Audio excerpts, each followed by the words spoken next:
ਪਿਆਰੇ ਵਿਦਿਆਰਥੀਓ, ਮੈਂ Rajinder Kaur, Punjabi ਅਧਿਆਪਿਕਾ, DAV school ਮੂਨਾ। ਹਾਂਜੀ ਬੇਟਾ, ਅੱਜ ਆਪਾਂ ਪੜ੍ਹਾਂਗੇ ਲੈਸਨ ਨੰਬਰ 5 ਹੁਨਰ ਦਾ ਕਮਾਲ। ਇਹ ਅਵਤਾਰ ਸਿੰਘ ਸੰਧੂ ਦਾ ਲਿਖਿਆ ਹੋਇਆ ਬੇਟਾ, ਇਹ ਇੱਕ ਕਹਾਣੀ ਹੈ। ਠੀਕ ਹੈ। ਇਸ ਕਹਾਣੀ ਵਿੱਚ ਲੇਖਕ ਨੇ ਦੱਸਿਆ ਹੈ ਕਿ ਜੇ ਕਿਸੇ ਕੋਲ ਹੁਨਰ ਅਰਥਾਤ ਕਿਸੇ ਕਲਾ ਬਾਰੇ ਜਾਣਕਾਰੀ ਹੈ ਤਾਂ ਉਹ ਬੰਦਾ ਕਦੇ ਭੁੱਖਾ ਨਹੀਂ ਮਰ ਸਕਦਾ। ਹੁਨਰ ਦਾ ਕਮਾਲ ਭਾਵ ਹੁਨਰ ਦਾ ਅਰਥ ਹੁੰਦਾ ਬੇਟਾ ਕੋਈ ਵੀ ਜਾਣਕਾਰੀ, ਕੋਈ ਵੀ ਕਲਾ, ਭਾਵ ਕਿਸੇ ਵੀ ਕੰਮ ਵਿੱਚ ਤੁਸੀਂ ਐਕਸਪਰਟ ਹੋ, ਉਹਨੂੰ ਕਹਿੰਦੇ ਆ ਹੁਨਰ। ਠੀਕ ਹੈ। ਵੀ ਅਗਰ ਤੁਹਾਡੇ ਵਿੱਚ ਕੋਈ ਨਾ ਕੋਈ ਹੁਨਰ ਹੈਗਾ ਤਾਂ ਤੁਸੀਂ ਕਦੇ ਵੀ ਭੁੱਖਾ ਨਹੀਂ ਮਰ ਸਕਦੇ। ਠੀਕ ਹੈ। ਭਾਵ ਤੁਸੀਂ ਆਪਣੀ ਪੈਸਾ ਜਿਹੜਾ ਹੁਨਰ ਦੀ ਵਰਤੋਂ ਕਰਕੇ ਕਮਾ ਸਕਦੇ ਹੋ। ਹੁਣ ਬੇਟਾ ਆਪਾਂ ਕਹਾਣੀ ਦੇ ਵਿੱਚ ਵੇਖਦੇ ਹਾਂ ਕਿ ਕਿਸ ਤਰ੍ਹਾਂ ਦੀ ਕਹਾਣੀ ਹੈ ਇਹ। ਬਹੁਤ ਸਮਾਂ ਪਹਿਲਾਂ ਇੱਕ ਨਗਰ, ਨਾਲ ਬੇਟਾ ਪੜ੍ਹਦੇ ਰਹਿਣਾ, ਆਪਣੀ ਬੁੱਕਸ ਓਪਨ ਕਰ ਲੈਣੀ ਹੈ। ਨਗਰ ਦਾ ਅਰਥ ਹੁੰਦਾ ਸ਼ਹਿਰ। ਵਿੱਚ ਇੱਕ ਕਲਾਕਾਰ ਰਹਿੰਦਾ ਸੀ। ਉਹ ਲੱਕੜੀ ਦੇ ਕੰਮ ਦਾ ਉਸਤਾਦ ਸੀ। ਉਸਤਾਦ ਦਾ ਅਰਥ ਹੁੰਦਾ ਬੇਟਾ ਗੁਰੂ, ਮਾਹਰ, ਨਿਪੁੰਨ ਸੀ। ਉਹ ਲੱਕੜੀ ਦੇ ਖੂਬਸੂਰਤ ਬੁੱਤ ਤਿਆਰ ਕਰਦਾ ਸੀ। ਵੀ ਇੱਕ ਸ਼ਹਿਰ ਦੇ ਵਿੱਚ ਇੱਕ ਕਲਾਕਾਰ ਰਹਿੰਦਾ ਸੀ। ਉਹ ਕੀ ਕਰਦਾ ਸੀਗਾ, ਕਾਹਦੇ ਵਿੱਚ ਉਸਤਾਦ ਸੀ? ਲੱਕੜੀ ਦੇ ਕੰਮ ਵਿੱਚ।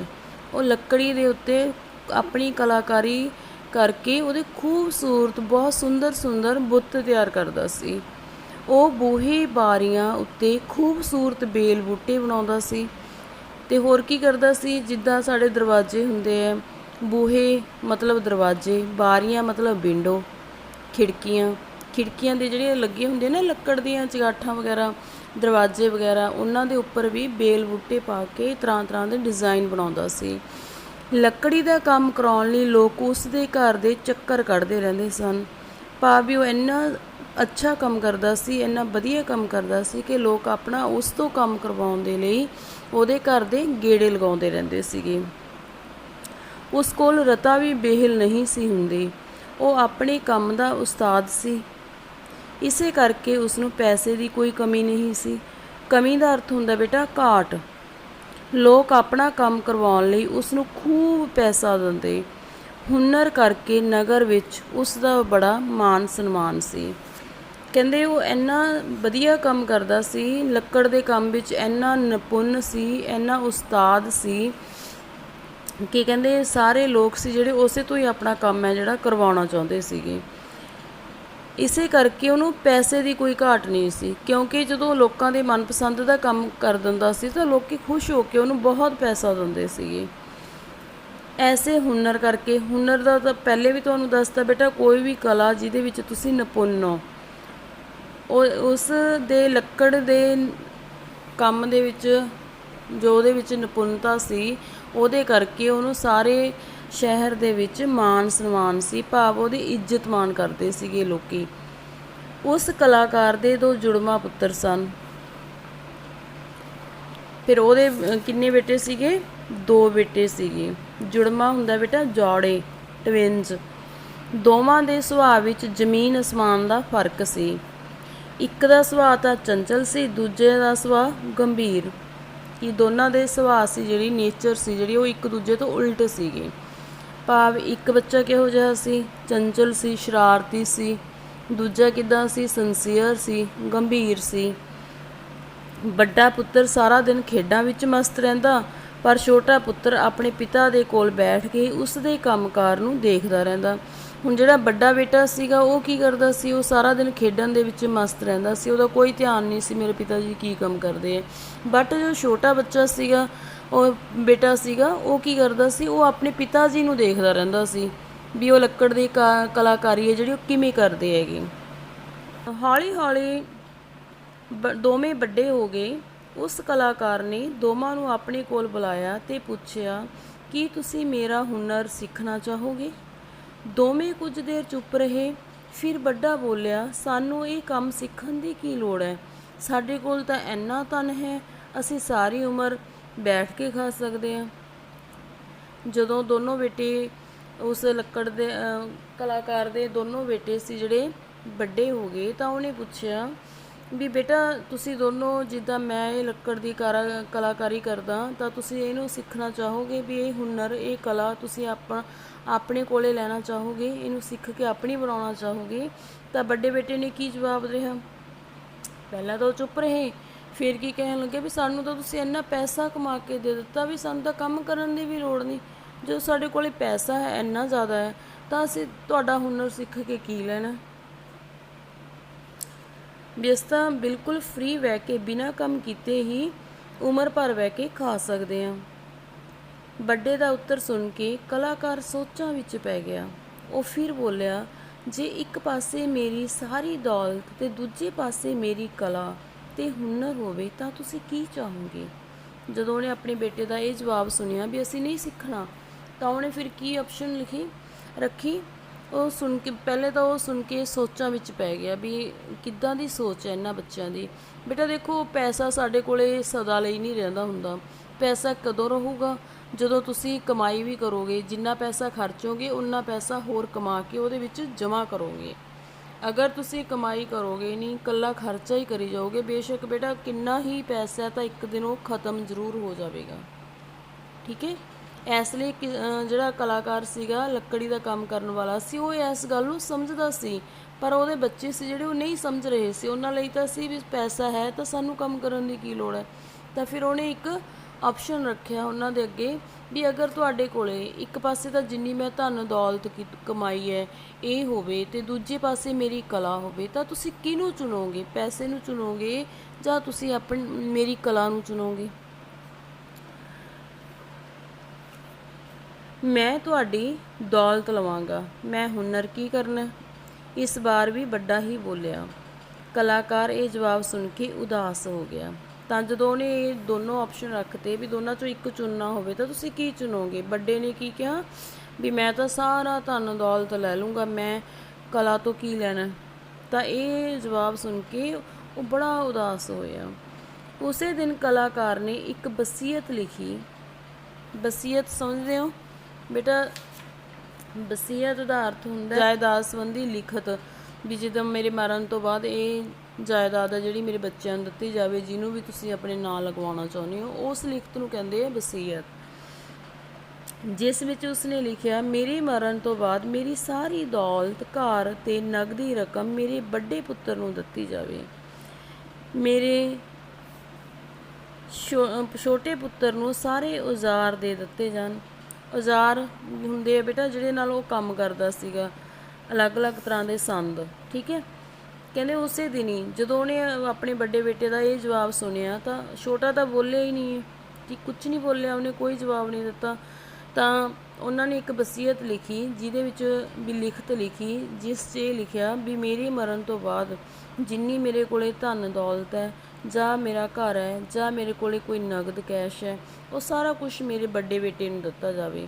ਮੇਰੇ ਛੋਟੇ ਬੇਟੇ ਨੂੰ ਸਾਰੇ ਔਜ਼ਾਰ ਦਿੱਤੇ ਜਾਣ ਜਿਨ੍ਹਾਂ ਨਾਲ ਮੈਂ ਕੰਮ ਕਰਦਾ, ਵੀ ਜਿਹੜੇ ਔਜ਼ਾਰ ਨੇ ਉਹ ਮੇਰੇ ਛੋਟੇ ਬੇਟੇ ਨੂੰ ਦਿੱਤੇ ਜਾਣ, ਬਾਕੀ ਧਨ ਦੌਲਤ ਪੈਸਾ ਟਕਾ ਸਭ ਮੇਰੇ ਵੱਡੇ ਬੇਟੇ ਨੂੰ ਦਿੱਤੇ ਜਾਵੇ। ਉਸ ਦਿਨ ਤੋਂ ਬਾਅਦ ਕਲਾਕਾਰ ਨੇ ਆਪਣੇ ਛੋਟੇ ਪੁੱਤਰ ਨੂੰ ਆਪਣੀ ਕਲਾ ਸਿਖਾਉਣੀ ਸ਼ੁਰੂ ਕਰ ਦਿੱਤੀ। ਉਹ ਜਿੱਥੇ ਵੀ ਕੰਮ ਕਰਨ ਜਾਂਦਾ ਆਪਣੇ ਪੁੱਤਰ ਨੂੰ ਨਾਲ ਲੈ ਕੇ ਜਾਂਦਾ। ਉਹ ਆਪਣੇ ਹੁਨਰ ਦੀਆਂ ਬਰੀਕੀਆਂ ਆਪਣੇ ਪੁੱਤਰ ਨੂੰ ਸਮਝਾਉਂਦਾ। ਛੋਟਾ ਪੁੱਤਰ ਬੜੇ ਧਿਆਨ ਨਾਲ ਕੰਮ ਸਿੱਖ ਰਿਹਾ ਸੀ। ਹੌਲੀ ਹੌਲੀ ਆਪਣੇ ਕੰਮ ਵਿੱਚ ਮਾਹਰ ਹੋ ਗਿਆ। ਮਾਹਰ ਮੈਨੇ ਹੁੰਦਾ ਨਿਪੁੰਨ ਹੋ ਜਾਣਾ। ਉਹ ਬੇਜਾਨ ਲੱਕੜੀ ਨੂੰ ਤਰਾਸ਼ਦਾ ਤੇ ਇੱਕ ਵਧੀਆ ਕਲਾਕਿਰਤ ਬਣਾ ਦਿੰਦਾ। ਲੋਕਾਂ ਵਿੱਚ ਉਸ ਦੀ ਪਛਾਣ ਬਣ ਗਈ। ਕਲਾਕਾਰ ਵਾਂਗ ਉਹ ਵੀ ਕੁਝ ਬਣ ਗਿਆ ਸੀ। ਠੀਕ ਹੈ, ਵੀ ਕਹਿੰਦੇ ਜਦੋਂ ਵੱਡੇ ਬੇਟੇ ਨੇ ਧਨ ਦੌਲਤ ਦਾ ਲਾਲਚ ਕਰ ਲਿਆ ਤਾਂ ਉਹਨੇ ਕੀ ਕੀਤਾ, ਕਲਾਕਾਰ ਨੇ ਛੋਟੇ ਬੇਟੇ ਨੂੰ ਆਪਣੇ ਨਾਲ ਲਿਜਾਣਾ ਸ਼ੁਰੂ ਕਰਦਾ। ਜਿੱਥੇ ਵੀ ਉਹ ਕੰਮ ਕਰਦਾ, ਭਾਵ ਉਹ ਆਪਣੀ ਕਲਾ ਸੀ ਜਿਹੜੀ ਉਹ ਛੋਟੇ ਬੇਟੇ ਨੂੰ ਦੇਣਾ ਚਾਹੁੰਦਾ ਸੀਗਾ, ਕਿਉਂਕਿ ਛੋਟਾ ਬੇਟਾ ਉਹਨੂੰ ਸ਼ੁਰੂ ਤੋਂ ਹੀ ਧਿਆਨ ਨਾਲ ਵੇਖਦਾ ਸੀ ਤੇ ਉਹਦੇ ਅੰਦਰ ਇੱਛਾ ਸੀ ਕਿ ਮੈਂ ਇਸ ਕਲਾ ਨੂੰ ਸਿੱਖਾਂ। ਉਹਨੇ ਆਪਣੇ ਪਿਤਾ ਜੀ ਨੂੰ ਕੰਮ ਕਰਦੇ ਵੇਖ ਕੇ ਉਸ ਹੁਨਰ ਦੀਆਂ ਸਾਰੀਆਂ ਬਰੀਕੀਆਂ, ਮਤਲਬ ਕਿੱਦਾਂ ਡਿਜ਼ਾਈਨ ਬਣਾਏ ਜਾਂਦੇ ਹੈ, ਕਿੱਦਾਂ ਬੁੱਤ ਬਣਾਏ ਜਾਂਦੇ ਹੈ, ਕਿੱਦਾਂ ਬੇਲ ਬੂਟੇ ਪਾਏ ਜਾਂਦੇ ਹੈ, ਸਾਰੀ ਕਲਾ ਆਪਣੇ ਪਿਤਾ ਜੀ ਤੋਂ ਸਿੱਖ ਲਈ। ਕਹਿੰਦੇ ਉਹ ਇੰਨੀ ਧਿਆਨ ਨਾਲ ਸਿੱਖਦਾ ਸੀ ਕਿ ਹੌਲੀ ਹੌਲੀ ਉਹ ਆਪਣੇ ਕੰਮ ਵਿੱਚ ਨਿਪੁੰਨ ਹੋ ਗਿਆ। ਠੀਕ ਹੈ, ਜਦੋਂ ਉਹਨੇ ਕੰਮ ਸਿੱਖਣਾ ਸ਼ੁਰੂ ਕਰਤਾ ਤਾਂ ਉਹਦਾ ਇੰਟਰਸਟ ਸੀ, ਦਿਲਚਸਪੀ ਨਾਲ ਕੰਮ ਕਰਦਾ ਸੀ, ਮਿਹਨਤ ਨਾਲ ਕੰਮ ਕਰਦਾ ਸੀ, ਤਾਂ ਉਹ ਵੀ ਆਪਣੇ ਪਿਤਾ ਜੀ ਵਾਂਗ ਬਹੁਤ ਹੀ ਨਿਪੁੰਨ ਹੋ ਗਿਆ। ਬੇਜਾਨ ਜਿਹਦੇ ਵਿੱਚ ਕੋਈ ਜਾਨ ਨਾ ਹੋਵੇ।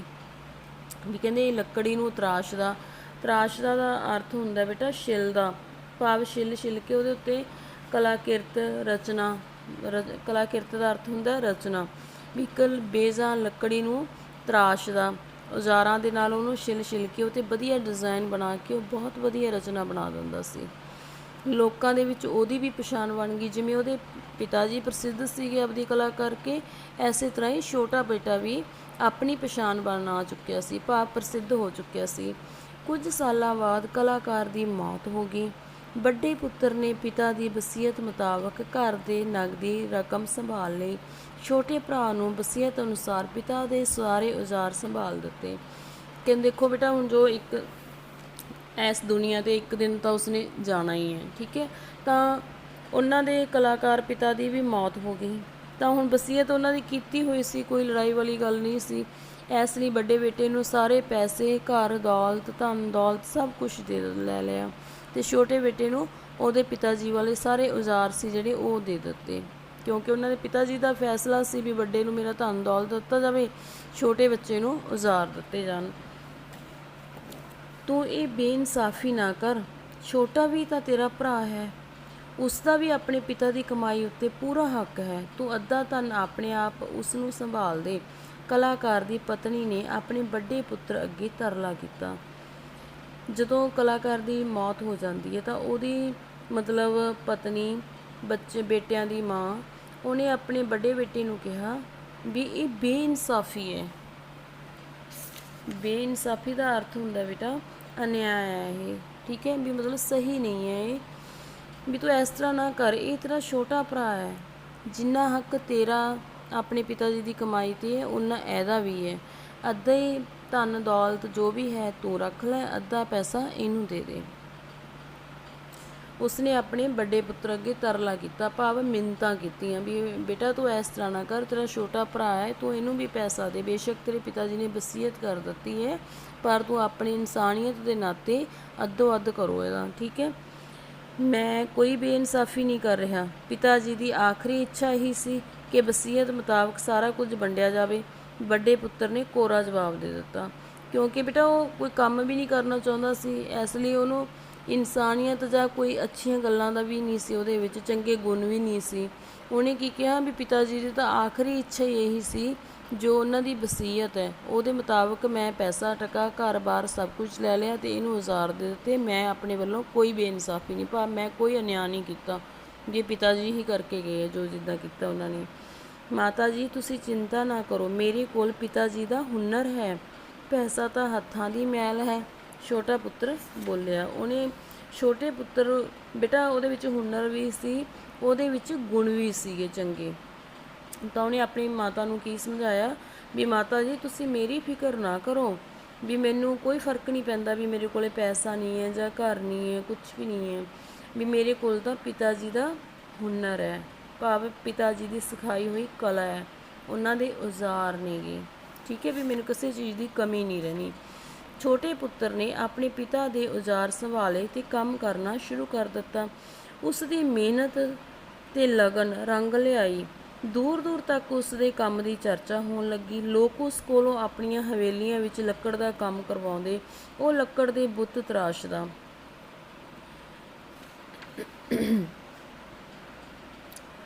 ਕਹਿੰਦੇ ਜਦੋਂ ਦੋਨੋਂ ਭਰਾ ਅਲੱਗ-ਅਲੱਗ ਹੋ ਗਏ ਤਾਂ ਛੋਟੇ ਭਰਾ ਨੇ ਕੁਛ ਨਹੀਂ ਸੀ ਉਹਦੇ ਕੋਲੇ, ਨਾ ਕੋਈ ਘਰ ਨਾ ਕੋਈ ਪੈਸਾ, ਕੁਛ ਨਹੀਂ ਸੀ। ਮਾਤਾ ਤੇ ਉਹ ਦੋਨੋਂ, ਇੱਕ ਉਹਦੇ ਕੋਲੇ ਉਹਦੀ ਮਾਂ ਸੀ ਅਤੇ ਇੱਕ ਉਹ ਖੁਦ ਸੀ।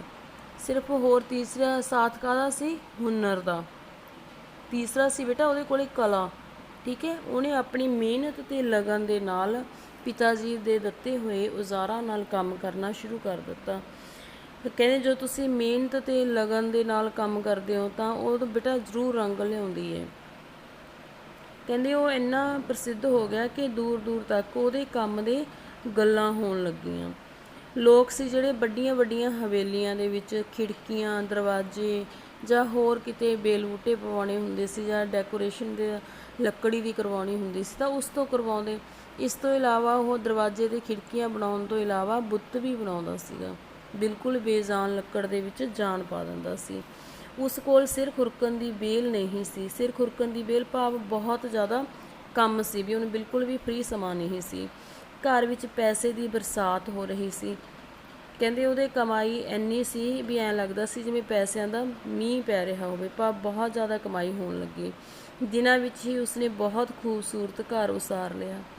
ਕਹਿੰਦੇ ਨਾ ਲੋੜ ਕਾਢ ਦੀ ਮਾਂ, ਉਹਨੂੰ ਪੈਸੇ ਦੀ ਲੋੜ ਸੀ ਤਾਂ ਉਹਦਾ ਹੁਨਰ ਵੀ ਨਿਖਰ ਕੇ ਆਇਆ ਅਤੇ ਉਹਦੇ ਇੰਨੀ ਕੀਮਤ ਪਈ ਕਿ ਇੰਝ ਲੱਗਦਾ ਸੀ ਜਿਵੇਂ ਵੀ ਪੈਸਿਆਂ ਦਾ ਹੀ ਮੀਂਹ ਪੈ ਰਿਹਾ ਹੋਵੇ।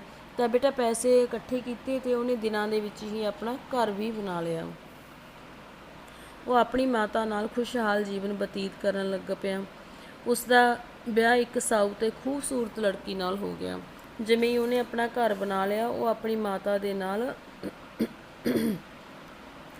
ਆਪਣਾ ਖੁਸ਼ਹਾਲ ਜੀਵਨ ਸੀ ਜਿਹੜਾ ਬਤੀਤ ਕਰਨ ਲੱਗਾ, ਭਾਵ ਖੁਸ਼ੀ ਖੁਸ਼ੀ ਰਹਿਣ ਲੱਗਿਆ। ਉਹਦਾ ਵਿਆਹ ਸੀ ਜਿਹੜਾ ਇੱਕ ਸਾਊ ਮੈਨੇ ਹੁੰਦਾ ਬੇਟਾ ਨੇਕ ਅਤੇ ਖੂਬਸੂਰਤ ਲੜਕੀ ਦੇ ਨਾਲ ਹੋ ਗਿਆ। ਵੱਡੇ ਪੁੱਤਰ ਨੇ ਪੈਸਾ ਆਪ ਨਹੀਂ ਸੀ ਕਮਾਇਆ, ਉਸਨੂੰ ਪੈਸੇ ਦੀ ਕਦਰ ਨਹੀਂ ਸੀ।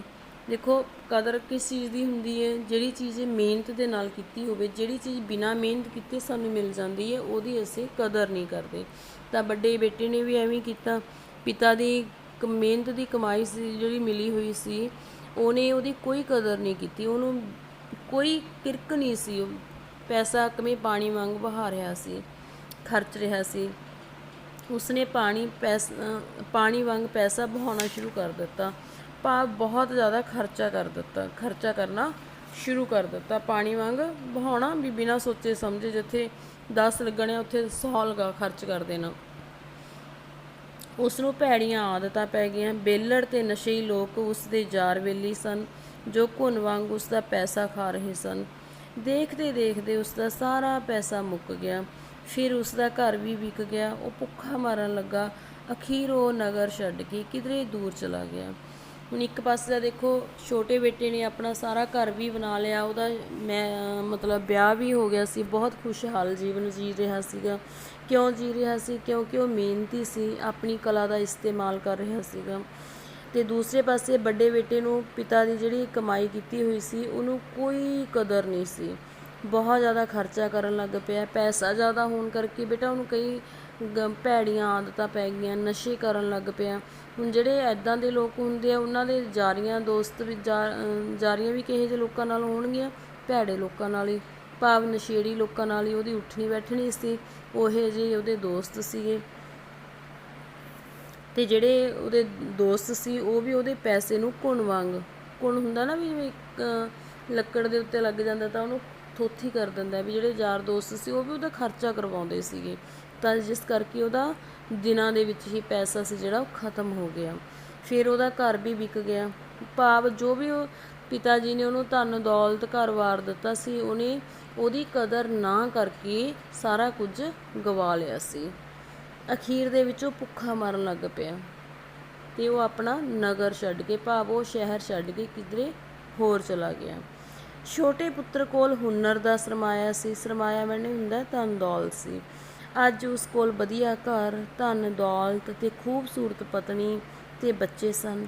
ਸਮਾਜ ਵਿੱਚ ਉਸ ਦਾ ਆਦਰ ਸਤਿਕਾਰ ਸੀ। ਇਹ ਸਾਰਾ ਹੁਨਰ ਦਾ ਕਮਾਲ ਸੀ ਜੋ ਉਸਨੇ ਆਪਣੇ ਪਿਤਾ ਕੋਲੋਂ ਸਿੱਖਿਆ ਸੀ। ਠੀਕ ਹੈ ਬੇਟਾ। ਦੂਸਰੀ ਸਾਈਡ ਛੋਟਾ ਬੇਟਾ ਕੀ ਸੀ? ਉਹਦੇ ਕੋਲੇ ਕੀ ਪੂੰਜੀ ਸੀ?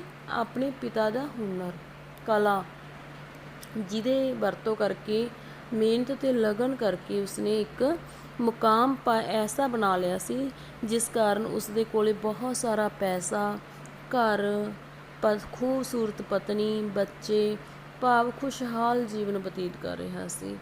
ਸਾਰੇ ਲੋਕ ਉਹਦੀ ਬੜੀ ਇੱਜ਼ਤ ਕਰਦੇ ਸੀਗੇ। ਠੀਕ ਹੈ, ਇਹ ਸਾਰਾ ਹੁਨਰ ਦਾ ਕਮਾਲ ਸੀ। ਸੋ ਇਸ ਕਹਾਣੀ ਤੋਂ ਕੀ ਸਿੱਖਿਆ ਮਿਲਦੀ ਹੈ?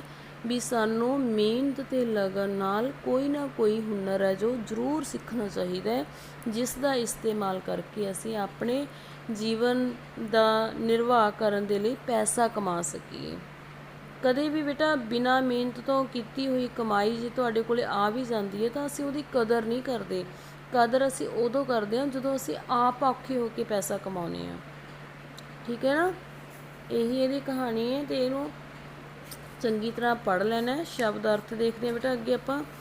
ਨਗਰ ਦਾ ਅਰਥ ਹੁੰਦਾ ਬੇਟਾ ਸ਼ਹਿਰ, ਰਤਾ ਵੀ ਜਰਾ ਜਿੰਨੀ ਵੀ, ਥੋੜ੍ਹੀ ਜਿਹੀ ਵੀ, ਹੁਨਰ ਕਲਾ, ਦੌਲਤ ਹੁੰਦਾ ਧਨ ਜਾਇਦਾਦ, ਔਜ਼ਾਰ ਹਥਿਆਰ ਜਾਂ ਉਹ ਸੰਦ ਜਿਨ੍ਹਾਂ ਨਾਲ ਲੱਕੜ ਤਰਾਸ਼ਣ ਦਾ ਕੰਮ ਕੀਤਾ ਜਾਂਦਾ ਹੈ, ਬੇਜਾਨ ਜਿਸ ਵਿੱਚ ਜਾਨ ਨਾ ਹੋਵੇ, ਨਿਰਜੀਵ, ਕਲਾਕਿਰਤ ਰਚਨਾ, ਸਰਮਾਇਆ ਧਨ ਦੌਲਤ, ਉਸਤਾਦ ਗੁਰੂ ਮਾਹਰ, ਕਮੀ ਘਾਟ, ਜੁੜਮਾ ਜੋੜੇ ਟਵਿੰਜ, ਵਸੀਅਤ ਮਰਨ 'ਤੇ ਲਿਖੀ ਹੋਈ ਲਿਖਤ, ਮਾਹਰ ਨਿਪੁੰਨ, ਤਰਾਸ਼ਦਾ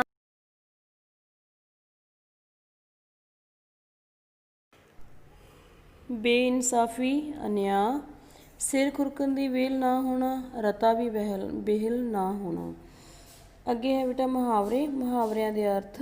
ਜ਼ਮੀਨ ਅਸਮਾਨ ਦਾ ਫਰਕ, ਬਹੁਤ ਜ਼ਿਆਦਾ ਫਰਕ ਹੋਣਾ, ਹੱਥਾਂ ਦੀ ਮੈਲ, ਨਸ਼ਟ ਹੋਣ ਵਾਲੀ ਚੀਜ਼, ਸਿਰ ਖੁਰਕਣ ਦੀ ਵੇਲ ਨਾ ਹੋਣਾ, ਬਹੁਤ ਰੁੱਝੇ ਹੋਣਾ, ਬਿਲਕੁਲ ਵੀ ਸਮਾਂ ਨਾ ਹੋਣਾ, ਬਤੀਤ ਕਰਨਾ, ਗੁਜ਼ਾਰਾ ਕਰਨਾ, ਪੈਸਾ ਪਾਣੀ ਵਾਂਗ ਵਹਾਉਣਾ, ਪੈਸਾ ਉਜਾੜਨਾ ਭਾਵ ਫਾਲਤੂ ਖਰਚੇ ਕਰਨਾ, ਘੁਣ ਵਾਂਗ ਖਾਣਾ, ਹੌਲੀ ਹੌਲੀ ਭੁਰਨਾ, ਹੌਲੀ ਹੌਲੀ ਖ਼ਤਮ ਕਰ ਦੇਣਾ। ਅੱਗੇ ਹੈ ਮੌਖਿਕ। ਅਭਿਆਸ ਆ ਗਿਆ ਬੇਟਾ। ਮੌਖਿਕ ਮੈਨੇ ਹੁੰਦਾ ਔਰਲ। ਇਹ ਕੁਝ ਕੁਐਸਚਨ ਨੇ ਜਿਨ੍ਹਾਂ ਦੇ ਆਨਸਰ ਤੁਸੀਂ ਕਹਾਣੀ ਪੜ੍ਹ ਕੇ ਸੋਚਣੇ ਹੈ ਵੀ ਕੀ ਆਨਸਰ ਇਹਨਾਂ ਦੇ ਹੋ ਸਕਦੇ ਹੈ। ਹੇਠ ਲਿਖੇ ਪ੍ਰਸ਼ਨਾਂ ਦੇ ਉੱਤਰ ਬੋਲ ਕੇ ਦਿਓ। ਕਲਾਕਾਰ ਕਿਹੜੇ ਕੰਮ ਵਿੱਚ ਮਾਹਰ ਸੀ? ਮਾਹਰ ਦਾ ਮਤਲਬ ਨਿਪੁੰਨ, ਵੀ ਕਲਾਕਾਰ ਨੂੰ ਕਿਹੜਾ ਕੰਮ ਆਉਂਦਾ ਸੀ ਉਹ ਤੁਸੀਂ ਦੱਸਣਾ ਹੈ। ਵੱਡੇ ਪੁੱਤਰ ਦਾ ਸੁਭਾਅ ਕਿਹੋ ਜਿਹਾ ਸੀ?